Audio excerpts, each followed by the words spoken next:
Welcome to Political Paradigm. I am Terry Ikumi. Well, we're talking politics as always on Political Paradigm, and I have a man with over almost 45 years of experience in various Nigerian sectors. He is a former presidential aspirant of the People's Democratic Party in the 2023 presidential election. He is a former banker. He is a former chairman of the NESG. Mr. Mohammed Hayatudeen, welcome to Political Paradigm. Hello, Terry. It's a pleasure. Always a pleasure. Because I think a couple of months ago, I was speaking with you on the state of the nation, Nigeria at 65. Correct. And here we are going into another election cycle. It's nice to have you, Mr. Hyatt. The pleasure is always mine. It's almost a month now into your time in the ADC. Congrats on joining the ADC, first of all. Oh, thank you. Very kind of you. Well, I see you all smiles about it, and I'd like to know what it feels like. How are you settling in the ADC? I'm settling in nicely and easily. Yeah. I think going back to the PDP, I've been a very loyal party member. They were kind to give me a platform on which to contest for the presidency back in 2022-23. But unfortunately, things have changed considerably this particular political season. And the reasons are very simple. There's been too much interference in the affairs of the various parties. Okay. The PDP, NNPP, Labour Party. The government refused to actually register new political associations, many of them, other than two. So the political space has shrunk. And PDP has actually moved from one crisis into another sort of rolling crisis. I'm not one to leave any particular party, but I decided to just observe what was going on, and I'm a very, very careful and meticulous person. And I then noticed that the party was being gradually but systematically dismembered. And for that reason, I then looked around with my long binoculars and noticed that there's a child out there that is being nurtured, conceived, and developed. And that child is the African Democratic Congress. I like their constitution. I like their manifesto. The leadership is quite outstanding. They have a lot of experience under their belt. They are forthright, very strong, fair and equitable. They have the guts and the determination to actually mobilize all it takes in order to contest this election and win it at all levels, both at the national and the subnational levels. I'm particularly encouraged by the kind of leadership that Senate President David Mark and Alhaji Aregbe Shola have demonstrated to date. I think they are such powerful, inspirational figures that I have total confidence that they will do what it takes. And in a short period of time, the membership has actually gone up in leaps and bounds. The other thing is the platform of the party is actually focused on dealing with issues such as insecurity, cost of living crisis, jobs creation, eradication of poverty, and the like. And if one looks at those documents very, very carefully, you can see clearly set targets for achieving these. And therefore, these are the issues of the moment that is in the heart and the mind and the soul of every Nigerian. That's why I joined the party. And I'll give every ounce of my energy, imagination, and experience in order to make it succeed. Well, that's a very interesting way to start the conversation. And I would like for us to talk a little bit more about the People's Democratic Party and why you left. But I must say that you've moved from a party where there was crisis to another party that's battling a different kind of crisis, this time legal. Did you take into consideration the concerns around the legal situation of the ADC before joining? Because I see you joined the party after the INEC decision to take off David Mark's and Aregbe Shola's name from the portal. Are you not concerned about the legal crisis facing the party? Well, first and foremost, I think a point of correction. I joined the party before the decision? INEC gave that ruling. But I joined quietly. Okay. It was my announcement That came after? that came after the fact of my registration. Okay. I actually joined in early March. So that is one. Second, we need to put everything that you said in context. And that context is pretty simple and powerful. This country has been practicing multi-party democracy for a period of approximately 26, 27 years. And it's the longest span of time that we've had a fairly stable, continuous, uninterrupted democratic experiment in this country. And kudos to us. This is the first time in our history. That's the first point. Second point, the people of this country actually cherish democracy undergirded by free, fair, transparent, and credible elections. That's how we change our governments. Ultimate power actually belongs to the people of this country. They decide who to put in office and who to remove from office, depending on how they perform in government. There's no other way. So this is an ideal that we actually all cherish very much. It's also a very important vehicle for actually meeting the yearnings and aspirations of the Nigerian people in terms of their wants and desires, which is really to have a roof over their heads, to live in peace and harmony, to send their children to good schools, to get access to health care, to go to the market and purchase their merchandise at prices that are affordable, and to put food on the table, to go out there and find sources of recreation and live peacefully with their neighbors. But more importantly, security is very, very important. Without a safe and secure environment, you can't really do anything else. We could not even hold this interview. So those are the set of issues that actually inform my position. But more importantly, speaking directly to your question, relating to the crisis. This crisis is not of our own making. Any government that is responsible, that knows how it actually came into office through an open democratic process, should do for the people what is right and what is proper.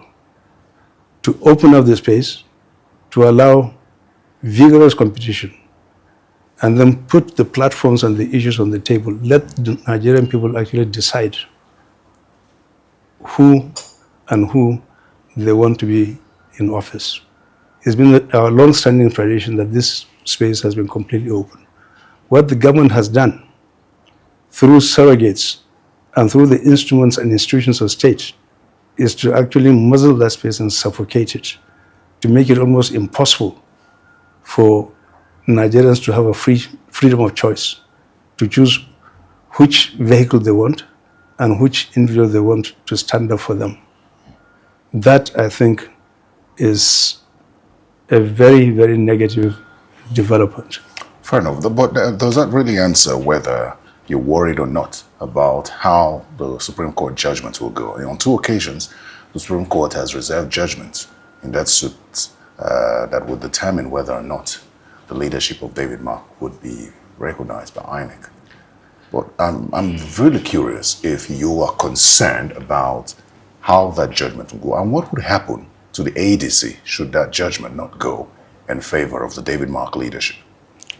So, first and foremost, the country that I was born into, the one in which I was raised, the one in which I went to school, and as an adult, worked all my life, had never witnessed this kind of shenaniganism. That's number one. Number two, Section 83(5) of the new Electoral Act clearly states that no court can actually interfere, is allowed to interfere in the internal affairs of a political party. So some of the static that you are seeing in both the PDP and the ADC are internal to the party. Differences appear even within the family, between brother and sister, mother and father. But you actually settle your disputes internally. There should be no invisible hand, or a very strong visible hand, or a very powerful set of boots that comes to actually trample a party. It is fundamentally wrong. What I would like to say to you is that I'm pretty confident that our crises are going to be resolved. We fundamentally believe that we're on the right side of the law. We have the freedom to assemble, to associate, and to form associations. I do not know any political party, based on the decisions that have been taken, particularly by INEC, that they do recognize both the leadership of the plaintiff and the leadership of the defendant. In other words, what they are saying to the Nigerian people is that the vehicle is vacuous, completely vacuous. How can you have a car without a driver? It's impossible. It will crash. So if their intention was to actually say, we would like to shut down the ADC, that you be bold enough and courageous enough to say it. More importantly, before we leave this subject, I would say to you, without any equivocation, that someone of no particular name, no particular background, no particular character, no particular description can take on a very important institution like the ADC and its leadership and litigate them. And for anybody who is half serious to take such a thing seriously, it defies all logic and all imagination from my point of view. Mr. Hayatudeen, I want to take you back a bit to the People's Democratic Party and why you left. And the reason I'm doing that is the ADC has now gone into some form of consensus arrangement with opposition parties, including a faction of the People's Democratic Party led by Tani Muturaki. And you had also explained earlier why you left the People's Democratic Party. And now I know you've heard the conversation in the public space of people referring to members of the ADC as displaced politicians. And some have said that you couldn't stay back. You couldn't stay back to fight for the People's Democratic Party. Do you think that you could have done more for the PDP? There was absolutely nothing I could do, because I think the tide had been turned against the party, one. Two, loads and loads of people who are extremely influential and who are the custodians of the conscience and the values of this party had actually calculated very carefully and therefore decided to exit the party. Consequently, there was very little under the circumstances that one could actually do. And like I told you earlier on at the top of this interview, the important thing to remember is that the heavy hand of the government can be seen, and its fingerprints are all over in the fragmentation of the PDP into various factions. The consolation for us, Terry, is that we actually went to Ibadan, and thanks to the courage and vision of our leadership, we actually went to Ibadan a couple of days, I believe on a Saturday, last Saturday, to actually hold a summit of the various opposition political parties. I was there myself, and what I saw was very inspirational in terms of what the future beholds for this country. Why do I say so? All you have to do is look at the resolutions. Number one is the notion that this country is tending towards a one-party state. This is not what we signed for in the 1999 Constitution. It's not anything that we ever signed for between 1999 and today. This is the first time. And we said we must stand up to be counted. at my current station in life, and that of many other of the leaders within the ADC, it is inconceivable that I can look up to our past national leaders to look for a solution. Are you really going to go to President Babangida or Obasanjo or General Yakubu Danjuma or General Abdul Salam, or go to Jonathan Goodluck, after having given a life of service and sacrifice to this country, for us to still point fingers towards the sky saying we have elders above us? These people paid very heavy price, some of them with their own lives, their colleagues, in order to keep this country together. It is the turn of this generation of Nigerians who have been so lucky to have gotten so much out of this country to actually stand up and be counted and do what is right and proper for your children and my own children and for our grandchildren. That's why we're stepping forward. Not because we hate anybody, but we think clearly that what is going on is wrong and it must be stopped. Other resolutions are that in order to deal with such a government, you need to build golden bridges of collaboration amongst the various political parties and provide a united front to the kind of onslaught that we've been seeing not just today, but for the last 2.5 years, and stop it in its tracks. All we are asking for is to breathe, to be given space to breathe so that we can have a level playing field within which we can all go out there and compete and may the best man win. And it is the job of the judiciary, the electoral empire and the security agencies to ensure that they create that climate that is conducive for carrying out campaigns without intimidation, for going to the polling booth, for everyone to actually exercise their franchise. And the whole world is watching around. So those are my viewpoints. But more importantly, an important resolution that was passed was that the opposition parties will come together, review their platforms without necessarily losing their individual identities, legal identities, and agree to just present one candidate for the office of the presidency. Therefore, I salute our leadership for taking that bold decision. And this candidate could come from any of the parties, not necessarily the ADC. Absolutely. That's for the various leaderships to sit down and negotiate themselves. Well, let me ask you a question, because I know that one of the reasons you left the people, you dropped out of the race in 2022 was you didn't want a monetized process.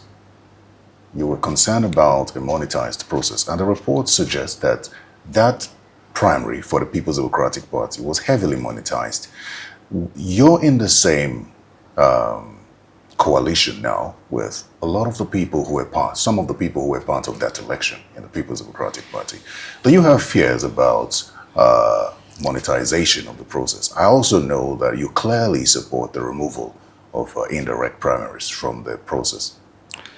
So the biggest culprit in all of this was the indirect primaries, which is a delegate system.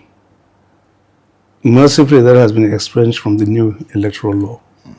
There are only two models that are now available. One is direct primaries. The direct primaries requires is like option A4, if you recall Abiola and Tofa. So it's very, very cumbersome. It's terribly expensive. You have to get everybody who is a card-carrying member to line up on the day of voting and vote their conscience. Three problems with that. Number one is the notion that time given is extremely short. And I suspect it was deliberate to put a tight leash on us and to disorganize us. We are a pretty intelligent set of people. We can smell trouble from afar, and we know exactly what kind of countervailing measures we should take. That was a booby trap. Second is the consensus. With limited time available, it is just not possible, in my own humble judgment, that you will have sufficient time to do what is right. That's why the coalition of opposition parties that is currently being nurtured will look at the best way of actually addressing this problem. If you ask me in the context of my party, I have absolutely no choice in the matter. It's a party leadership affair. I'm not there for myself. Everybody has I have an ambition, but I do not have an inordinate or consuming ambition that will make me lose sight of the much bigger picture ahead of us, which is to wrestle power from the hands of this government in 2027. I'll be happy with any decision my party takes. All right. Mr. Hayatudeen, I've followed politics over time, and one of the things that have been associated with the ADC is that it is made up of quite a number of people who are undergoing trial for corruption.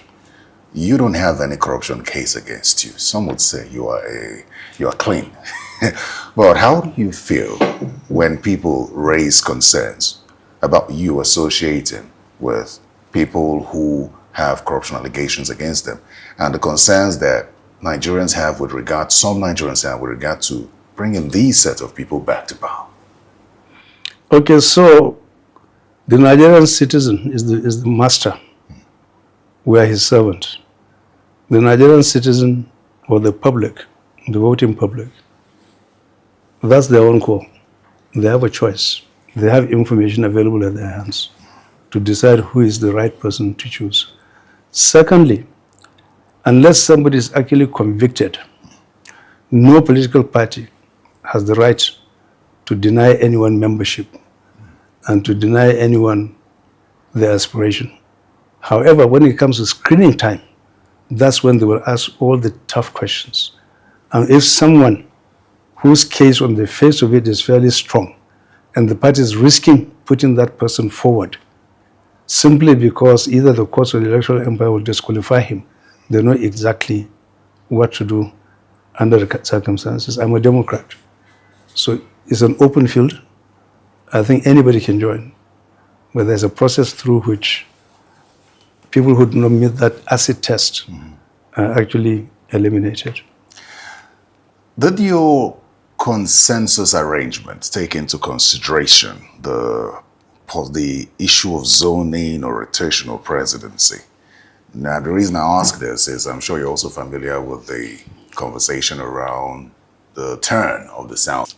And we've heard reports saying that Obi says he would do one term, and so he's a viable candidate just to leave out the remaining 4 years of the South and then the Northern answer. But did that consensus arrangement take into consideration zoning or rotational presidency? So, politics is a very noisy and messy business by its very nature. We shout, we rant, we rave. In the final analysis, the chicken comes home to roost.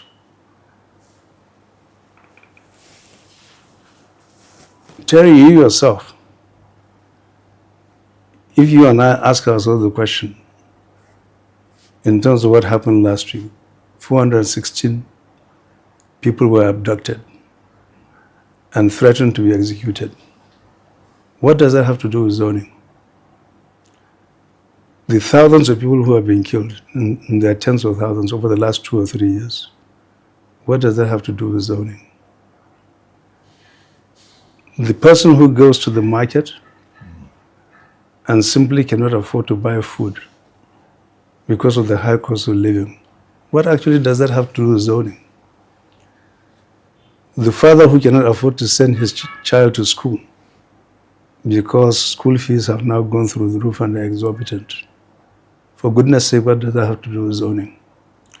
The child who dies of malaria or typhoid or diarrhea simply because the cost of medicine has gone up 7 or 8 times. What does it have to do with zoning? What you are looking for are a bunch of leaders who embody the aspirations and needs of the people in their bone, in their vein, and in their blood, and who wake up daily worrying about the unfortunate Nigerian who actually has to trek to work or squeeze themselves into a very tiny little bus. These are the things that are actually very important to people. So you need leaders who are credible, who are empathetic, who are concerned about creating jobs and jobs and jobs, who want to create conditions under which people can live peacefully in their homes, on the streets, and on the highways. And people who daily think about reducing the cost of living for the average Nigerian so that we can put food on the table. I'm deeply worried about these kind of arguments because when you actually spend your valuable time worrying about a number of marginal and tangential issues, you actually lose sight of the big picture. You can see nation states around Africa that are runaway stories. Countries like Rwanda, even Uganda, Kenya, etc. Not to talk of the emerging market powers like Malaysia, Singapore, the Middle East, even Vietnam, which fought a war, Thailand, etc. When everybody is actually creating conditions in which they create a huge tide that lifts all boats, you wonder what is wrong with us as a people. It doesn't matter whether you are green, blue, or red. The important thing is that unique capacity and the competence and the skill and the vision and the empathy to actually deliver for every single Nigerian. If I am lucky to get nominated by the party and then cross the next hurdle to become the president of this country, I'll be guided by a certain set of principles. One is that, believe it or not, every day when I look at myself in the mirror, I see 120 million Nigerians out of a total population of 250 who are frightened by a life that is nasty, brutish, and harsh, and who are trapped in the poverty trap, so to speak. Second, I would like to do what is right for them by ensuring that within a period of 4 years, I'm able to reduce the poverty in this country by at least 50%. And three, in terms of the cost of living today, remember, it is not just the ordinary people. It has crept into the lower middle class and the upper middle class. There is nobody in this country who is not actually feeling that pain and that suffering. So I will spend a great deal of my time focused on these issues. You're an economic expert. You have traversed various sectors of this country. You've established yourself as more of a, you could pass for an advisor on any economic issue. I recall last week I spoke with Mr. Tony Cole, who himself is a successful businessman. And I asked him about this administration with regard to policies and strong decisions this administration has had to take. And he said, and then I asked him how long he thinks, because he wants Nigerians to give the administration some more time. I asked him how long he thinks it will take before the impact of the policies of this government begin to trickle down and become visible to poor people, people on the average side like me. And he said, perhaps in the next 2 or 3 years. Do you buy into it? No, I don't. Because we should all come into office thoroughly prepared.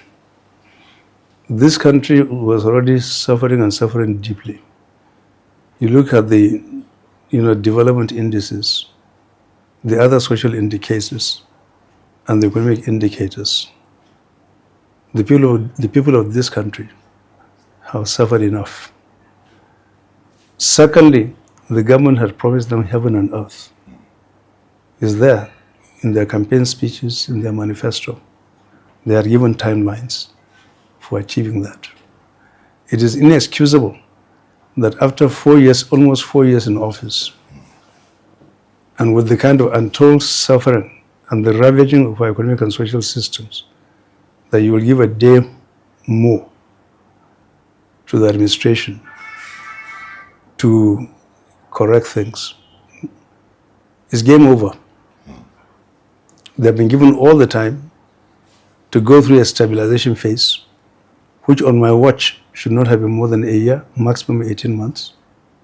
Then begin to act on certain things that will begin to generate growth. And I'm not talking of hollow growth in terms of GDP numbers. It has to cascade down structurally for every mother, father, and child to feel in terms of how it impacts their quality of life. Beyond that, I think when you are planning, the Chinese, for example, plan for a period of 50 years. Others plan for 10, 15, depending on their peculiarities as a nation. I would put together a plan, just like you would in your own individual capacity as Terry. You would have come up with a very clear plan as to how you're going to run your affairs by yourself, within your family, and the kind of role that you like to play in society and around the world. And you would have developed strategies for achieving that with clear timelines. You would have known exactly what resource commitments you're going to put behind that. For somebody who doesn't have a wife, he would have perhaps planned that in 2 years' time, I will marry a woman. We would decide how many children we're going to have. We'll decide what kind of house we're going to build. A nation is no different. So there's a short-term planning objectives, the medium term, and the long term. And like I said at another place, there are two important sayings that we must remember here. One is an old adage which says that if you do not know where you're going, any road will lead you there. It means you're flying blind. A pilot who does not chart a route and put all the navigational systems in place will be flying until the aviation fuel completely runs out in any particular direction, and then it falls out of the sky. That, I think, those are the fundamentals that are required. So we shouldn't be giving excuses for non-performance. You know, you could criticize this administration as much as you want, but what's more important to Nigerians is what you would do differently. You had talked about how unprepared this administration came, and you also said that some of these changes you expected to see the impact within a year. So considering the fact that some of these policies have been referred to as necessary and biting, talk to us about specifics and what policies, as an economist, that you think you would adjust if you became president. So remember, I was one of those responsible for setting up the Nigeria Economic Summit back in 1992. So in terms of conceiving, developing, and implementing major macroeconomic reforms, of which prices are an important component, such as price of fuel and how much we pay for purchasing the dollar. These are fairly important elements of the reform. What I have seen are 3 or 4 things. One, the dramatic and sudden way in which they were announced. The president announced it right there and then at his inauguration that subsidy is over. By the time he left the inauguration grounds, fuel queues had started piling up. Secondly, the Nigerian people, as enlightened as they are, and I'm speaking to you as an economist, the bigger impact was not even the fuel subsidy, was the exchange rate. because almost everything that this country needs, at the risk of a little exaggeration, is imported. And so prices jumped considerably. I'll give you a personal example. I had a bacterial infection. I sent my driver with 25,000 naira to go and get me an antibiotic. He came back and told me it is actually 110,000. Across almost every commodity that is import dependent, and even those that are local, prices have jumped 6-7 times. So what I'm saying to you is that when you are implementing reforms, you have to look at it from an integrated approach, so that as you are touching any particular set of variables, other variables are also changing. You should see those relationships and then calibrate them, sequence them, and order and implement them in a fashion in which the public can actually take those heavy doses that are being pumped down their throat. More importantly, even under a military administration, consultations go on. The public needs to get consulted to know exactly where are their pain points, provide their inputs. You take those inputs on board, get advisors from diversified backgrounds, both in terms of geography, in terms of discipline, in terms of expertise, etc., etc. And let these advisors throw all of this into the pot and see what it is that makes sense, which is a win-win. So on the one hand, you as a government have, through consultation and collaboration, persuaded the public that they need to take some pain. You must also point out for how long such a pain will last, while at the same time, crucially, like General Abacha had done, to set up a vehicle which, from where a sinking fund was created following the removal of fuel subsidies into what was called the Petroleum Trust Fund.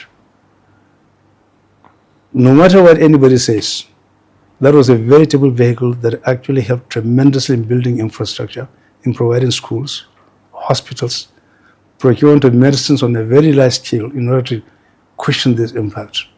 I was a prominent member of President Buhari's transition committee, and we worked tirelessly to address this issue of fuel subsidy. And if that transition document had been taken and implemented, we did it a lot better than the way it was conceived under Abacha's government. We wouldn't be having this crisis. But that twin decision to do these things so quickly and such big jumps, I think, was what has created the problem. Ms. Hayatudeen, one pressing issue in Nigeria is insecurity. It's interesting how in 2022, when we're having this conversation, I asked you how impactful the fight against insecurity has been, or insurgency has been, under the Buhari administration. I'm asking you the same question again under another president. It's worrying, quite all right, because we had hoped that this wouldn't have been. But now that it is what it is, even though the government has said that it is making efforts and it's making progress, I don't know if you see that effort or if you're making progress, because you're from Borno State, which is the epicenter of insurgency. What's to say that you have what it takes to address the issue of insecurity in Nigeria as an economist that you are? Okay, so first and foremost, as I had mentioned in another interview last week, I think it is important to see the relationship between forces, the forces of economics and the forces of law and order and security. Nothing happens in a vacuum. There has to be an underlying cause. And I'm actually not satisfied with the way a number of people, even scholars, address the issue of insecurity in isolation. there has been an underlying set of causative factors. And that squarely deals with the following. One, you are dealing with an economy which has been undermanaged and underperforming for a very long period of time, at least 20 years. That's number one. Consequently, the poverty in the country has gone up 5 or 6 times within this period. At one time, you could talk of probably about 20 million people below the poverty line. The numbers that I looked at the last time was about 110 million. Somebody else quoted 130 million a few days ago. I'm yet to test the veracity of that figure. Imagine any country in which almost more than half of the population is living below the poverty line. At one time it was India, and that was under Jonathan. We've overtaken India now, who are the second. Thirdly, because of poverty, because of the lack of jobs, even for people who are highly qualified from our polytechnics, our technical schools, our universities, they are idle. And like I said, an idle mind is the devil's workshop. Thirdly, people who are idle and cannot find one meal a day, you only need to put yourself in their shoes. You get really, really vexed and angry. After some time, with that powerful machine at the palm of your hands, you see all kinds of things happening around the world in terms of how people take up to arms. These improvised explosive devices, they come handy. You haven't seen $1 million for the last 10 years. You have that, you're on a high, you go into a particular locality, snatch, grab, dismember, destroy, earn 50 million naira, and you become a tax collector and you form your own government. So who gives the money? The people are forced to, otherwise they lose their lives. They sell their cattle, Okay. they sell their belongings, their children are raped, women are raped, their relations in the cities who probably are fairly well off go to rescue them. And this is an endless, vicious cycle that continues to reinforce itself from time to time. But you know why I asked who gives the money? Is because what you just said just triggered something in my memory, and it's from the comment from the Senate President, that this insecurities that we see resurfacing is politically motivated. I don't pay attention to him. And the reason is? Simple, because I've listened to him too much and I don't believe him. I spend my time on better things. There are other sources from which I can get more credible information, to be honest with you. I don't listen to him. So you don't agree that it is politically motivated, because his statistics is tied to the rise in security issues of insecurity just towards election, as we see almost every 4 years. I don't see that. What I see is the data in front of me. I'm a numbers guy. I've crunched that data. I compare that data with think tanks abroad, with institutions within Nigeria. We simulate that data, model it, and we also looked at historical trends. We look at what is happening now, and we then look at what is going to happen in the future. Some of it, no doubt, is international in nature because of the open borders and because of what is happening in the Sahel region. So the whole world is in commotion at this point in time. That's a contributory factor. But to find an innocent person like me, or a Peter, or a Paul, or John, or a Hassan, or Husseini, and say we're the ones who is feeling, we're literally killing our own people. That's not why we're here. So you believe we're better than that. So you believe you can handle the issue of insecurity? Undoubtedly so. You have to go and address the root cause of the problem. But in doing so, you have to understand the magnitude and scope of the problem. But that's not immediate, is it? it cannot be immediate. There are low-hanging fruits that you can pluck. But in terms of stamping out this thing, I think if vested with the responsibility, I can stamp it out within a period of 4 years. I will consider it the highest national priority to actually address it in conjunction with the sufferings of the Nigerian people in relation to the high cost of living, the unemployment numbers, and all the other things that actually worry our people. You have to take them in conjunction. And do you remember the Vision 2010, by the way? The Vision 2010 project, which was done in 1996. That economy at that time was actually in a free fall. Interest rates were hovering around 90%. There was a serious cost of living crisis. And not only that, our oil was fetching about $5 to $7 a barrel for some time. Subsequently, it really never went above $18 to $22 for a considerable period of time. So the treasury was broke. The economy was in a free fall. We formed the Vision 2010 project under the government of the day in order to put together a plan of action. That was perhaps the most interesting time I ever enjoyed in my life. I was a key member of the Vision 2010 committee. We formulated it and sold it to the government of the day.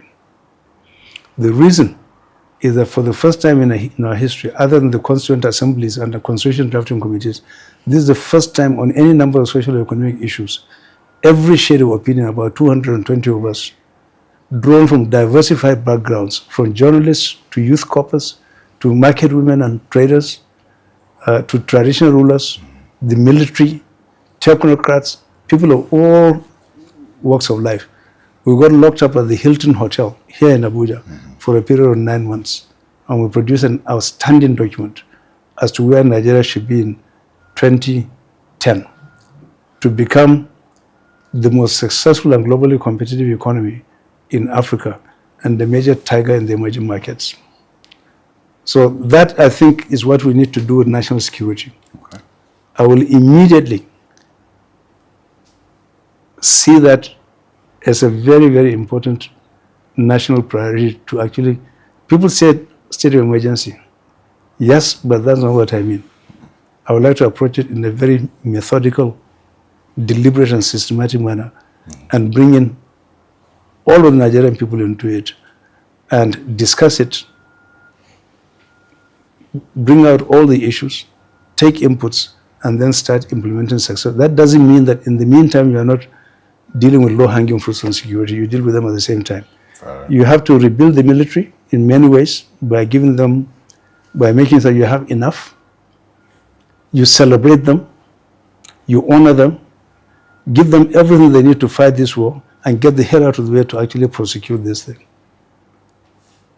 I am devastated by the fact that I lost my own sister, almost. She was kidnapped for a period of 2.5 years and taken to the Zambezi forest. Her eldest son, she only had 2 children. The eldest son, who was 9, was slaughtered in her presence. She and her baby were taken to the Zambezi forest. I'm today more devastated by the fact that somebody who has 2 stars on his shoulders as a military general, 1, 2, 3, 4, 5, with a bunch of colonels, senior colonels, within a short span or just a few weeks, you lose these people and the country goes to sleep. So it's not just the government. Where is Nigerians' outrage about that? These are people on whom this country has spent a lot of money, trained them, developed them. They go out there to the front line, sacrificing everything they have. They have wife or wives and children, and then they become cannon fodder for a bunch of marauders to just come and eliminate them. Remember America? When an F-15 was shot down, within 7 days, the 2 pilots who escaped were found in that mountainous region. America put everything they had into it, and they were rescued and harmed. What for goodness sake is wrong with us as a country? It's painful. It is indeed painful. Time really does fly when I have a conversation with you, because I know that you have an embodiment of knowledge. But I must ask you this question as a politician that you are now. I think I can call you that now. Because I know you said that we shouldn't leave politics to career politicians. But here you are again, 4 years after. So let me ask you, Hayatudeen, as far as the elections are concerned, there have been several concerns, especially with the electoral umpire and the government of the day taking advantage of instruments of state. What do you see with regard to your level of confidence going into the 2027 elections and its conduct? So I've been tracking this for some time. First and foremost, our elections in the past have never been completely perfect. We have seen high moments and low moments. Since from the time of the military era, when we had diarchy and all that. Second of all, I have never ever seen a time like this. This particular moment is a pivotal moment for very grave concern. One, because of the state in which the country is in, and we had better get very credible, free and fair elections. Thirdly, what the electoral empire has done is highly, highly controversial. And in my view, humble opinion, it simply isn't right. I expected a lot more. But more importantly, as a loyal party member, I defer to the party leadership. They have taken a very clear position with regards to our attitude towards the electoral empire. And moreover, when we went to Ibadan, and had this summit of opposition parties, we came up with a communique. And that communique has made a very loud, clear statement based on the 8 or 9 resolutions passed on the electoral empire. This is information that is in the public domain, and the parties have expressed their lack of confidence in the current chairman of INEC. I will just put it at that. Okay. I'd like to thank you for your time on Political Paradigm. And I wish you well as you chase this ambition again. And we'll be here to talk to you if you emerge as the candidate of the ADC. Amen. Amen to that, right? Absolutely. Thank you so much, Mr. Mohammed Hayatudeen. It's always a pleasure talking to you. Pleasure is mine as You well. are a great interview and I thoroughly enjoy it. Thank you very much. Thanks. You very much. Thanks, Jerry. Well, I've been speaking with Mr. Mohammed Hayatudeen. He's an economist. He's also in the political space and would love to be president of this country. He's a member of the ADC. If you'd like to catch this interview and more, please go to YouTube and search Political Paradigm or simply go to channelstv.com. I'm Terry Kumi. Goodbye.